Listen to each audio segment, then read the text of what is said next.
That evening, Jennifer stopped by with a draft of Lucille's newest manuscript. She found Lucille sitting on the veranda overlooking the garden instead of working in her study. Jennifer handed over the pages before taking the chair opposite her, chatting for a while. She noticed that Lucille was absent-minded and gently asked, "You seem troubled lately. Is it work?" Lucille did not answer. "It isn't, is it?" The breeze carried the scent of the lilies blooming along the eastern fence. Lucille followed it with her eyes. "No, it's not." She drew a slow breath. "I don't know what I'm supposed to do." It was the first honest sentence she had spoken about Gloria. Jennifer leaned back in her chair. She had known Lucille long enough to recognize the difference between uncertainty and avoidance. The garden lay quiet beyond the veranda. A gardener trimmed the hedges near the fountain, and somewhere farther away a bird called once before settling into silence again. "You've fallen for her." Lucille let out a quiet breath. "I know." Saying the words aloud made them feel heavier. Jennifer remained silent for a moment. "You loved someone, and it destroyed you. You are scared." Lucille looked down at her hands. "I promised myself I would never give another person that kind of power over me." Her voice had become quieter. "So, when Gloria told me..." She stopped, and Jennifer finished the sentence for her. "You got scared." Lucille nodded once. "I keep telling myself she'll move on." Jennifer watched her carefully. "And what if she does?" Lucille opened her mouth to answer, but nothing came. For the first time, she allowed herself to picture it. Gloria smiling at someone else. Sharing the easy conversations that had once belonged to them. Leaving the mansion one day and never coming back. The thought settled heavily in her chest. Jennifer saw the change in her eyes, and she didn't need an answer anymore. Very quietly, she reached across the small table and rested a hand over Lucille's. "You've been trying so hard not to get hurt," she said. Jennifer's voice softened even further. "But from where I'm sitting, it looks like you're hurting anyway." Jennifer's words lingered long after she had gone. Lucille carried her empty teacup into the kitchen, thanked the maid who offered to wash it, and climbed the stairs to her study. She tried to work. For nearly 20 minutes, the cursor blinked without a single sentence appearing beneath it. She closed the laptop. The room suddenly felt too quiet. This was becoming ridiculous. She had spent years building a life that was orderly and predictable. She knew when to work, when to write, when to rest. Now a single person had somehow unsettled all of it without even trying. A knock sounded on the half-open door as the maid stepped in saying that Gloria is here. Lucille's heartbeat quickened before she could stop it. "I'll be down in a moment." By the time she reached the living room, Gloria had already helped Alec into his shoes. She looked up and offered the same warm smile she always did. "Alec mentioned he wanted to visit the lake," Gloria said. "I thought we'd go before it gets crowded." She reached for Alec's backpack while he hurried toward the front door. Lucille watched her before calling out to her. "Gloria?" Lucille searched for something ordinary to say. Something that would not sound like a request to stay. "Would you like some tea when you come back?" Gloria's expression softened with unmistakable surprise. For a brief second, Lucille thought she might say yes. "I am sorry." Gloria's smile carried genuine regret. "I promised Aline I'd help her prepare for a literature presentation this evening." "I understand. And it'll probably get late." "That's all right." The conversation had ended.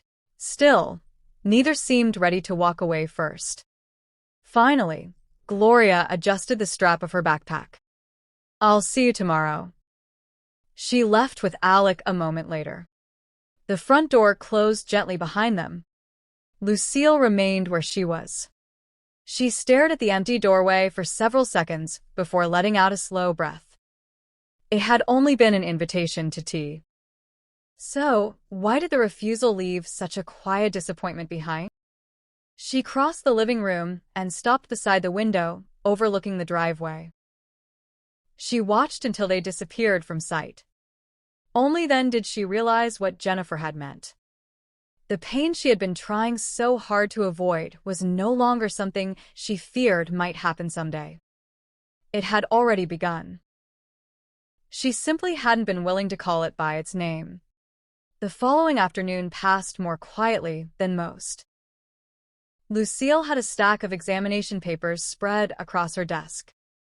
Instead of marking them, she found herself wondering who had sent flowers to Gloria's apartment. A classmate? A friend? She stopped herself. Gloria's life outside the mansion belonged to Gloria. Yet the thought lingered. Someone had taken the time to choose flowers for Gloria. Someone had thought about her. The realization settled heavily in her chest. Not because of the bouquet itself. Because she had never once considered doing the same. She knew Gloria's favorite flower. She knew which novels made her lose track of time. She knew Gloria preferred tea when she studied and coffee when she was tired. She knew all these small things. And yet she had never allowed herself to act on any of them. She had been too busy convincing herself that distance was kindness. Now, she couldn't stop wondering whether someone else would step into the space she kept leaving empty. For the first time in years, Lucille found herself wishing she had acted sooner. The feeling unsettled her more than jealousy. That afternoon, Lucille's lecture ended earlier than expected. Students gathered their books as she erased the last notes from the board. Professor? Celine stood near the front of the lecture hall, notebook tucked against her chest. Do you have a minute? Of course. The other students gradually filtered out until only the two of them remained. I wanted to ask about the essay feedback. Lucille explained a few comments she had written in the margins of Celine's paper. Celine listened attentively, nodding now and then. That makes much more sense now. She closed the folder she had been carrying. There was a brief silence before Celine spoke again. Professor? Lucille looked up. Can I ask you something a little personal? You can. Celine chose her words carefully. Has something happened between you and Gloria? Lucille's fingers tightened almost imperceptibly around the folder she was holding. Finally, she asked, Has she said anything? Celine shook her head. No, she hasn't. She just seems sadder. The word landed more heavily than Lucille expected. When she gets home, she reads until she's too tired to keep her eyes open. Lucille lowered her gaze. I am sorry. I probably shouldn't have. Lucille interrupted gently. I'm glad you told me. Then Lucille thanked Celine for stopping by, and they left the lecture hall together.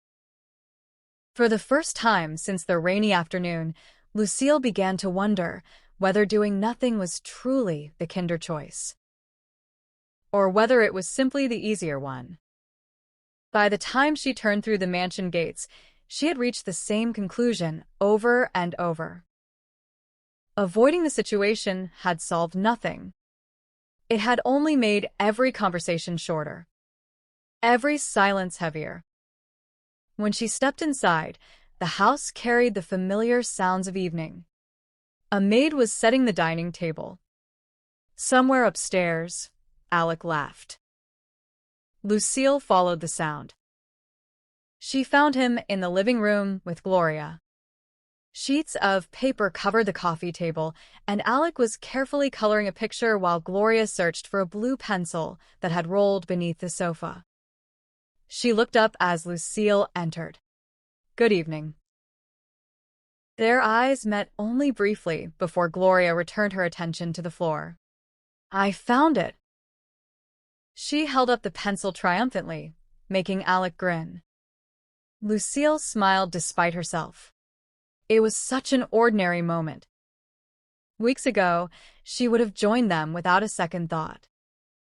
Now she remained standing by the doorway, uncertain of where she belonged. Would you like to sit with us? The invitation surprised her. I wouldn't want to interrupt. You're not. There was no hesitation in Gloria's answer. Lucille crossed the room and sat in the empty armchair beside them. For several minutes, only the quiet scratching of colored pencils filled the room. Alec concentrated on his drawing while Gloria shaded the corner of a tree after he asked for help. Lucille just watched them. She had missed simple moments like this more than she had realized. When Alec proudly announced that he had finished, he gathered his drawing and hurried upstairs to show one of the maids. Lucille rested her hands together. I've missed talking to you. The words escaped before she could reconsider them. Gloria's hands paused as she kept her eyes on the pencils. I know. Lucille hadn't expected that answer. I wasn't trying to make things difficult. I just thought giving you space was the right thing to do, Gloria said as she closed the pencil box. Lucille felt a quiet ache settle inside her. I never asked for space. Gloria smiled sadly. You didn't have to. Lucille understood what Gloria meant. She remembered the words she told Gloria at the balcony. Things come and go. Just give it time. She had intended those words as comfort. Gloria had received them as rejection. For the first time, Lucille saw the conversation as Gloria must have lived it. She drew a slow breath. I don't think I chose my words very well. Lucille leaned forward slightly. Would you let me make up for that? Gloria looked at her with quiet surprise. How? There is a restaurant I haven't visited in some time. She hesitated. I was wondering if you would have dinner with me. Gloria blinked. The question caught her completely off guard. Lucille held her gaze, suddenly aware of how vulnerable the invitation sounded. It doesn't have to be tonight, she added gently. And you don't have to answer now. Gloria looked away for a moment. Her heart had begun beating much faster than she wanted to admit. Dinner. Just the two of them. Every instinct reminded her of the words Lucille had spoken on the balcony. Things come and go. She wasn't sure she could survive hoping again. She met Lucille's eyes once more. I'll think about it. Lucille nodded. That's all I'm asking. It wasn't the answer she wanted, but it was enough to keep hope alive a little longer. Gloria thought about the invitation for the rest of the evening. She was afraid of what saying yes might awaken again. She sat by the window of her apartment with a novel open across her lap. Celine, sitting a little further from her, looked up from her notes. You haven't turned a page in 10 minutes. Gloria smiled sheepishly. Was it that obvious? Celine set her pen down. Is this about Professor Hart? Gloria nodded. She asked me to have dinner with her. Celine was silent for a moment. And I told her I'd think about it. Do you want to go? I don't know. She let out a quiet breath. A part of me wants to go. The other part? Not so much. After a moment, Celine spoke. If you don't go because you're afraid of getting hurt, you'll always wonder what she wanted to say. Gloria looked outside again at the sky that had begun turning orange as the sun settled lower behind the buildings. What if nothing has changed? Then you'll know. Celine's voice remained gentle. And if something has? Gloria didn't answer. She wasn't sure she trusted herself to.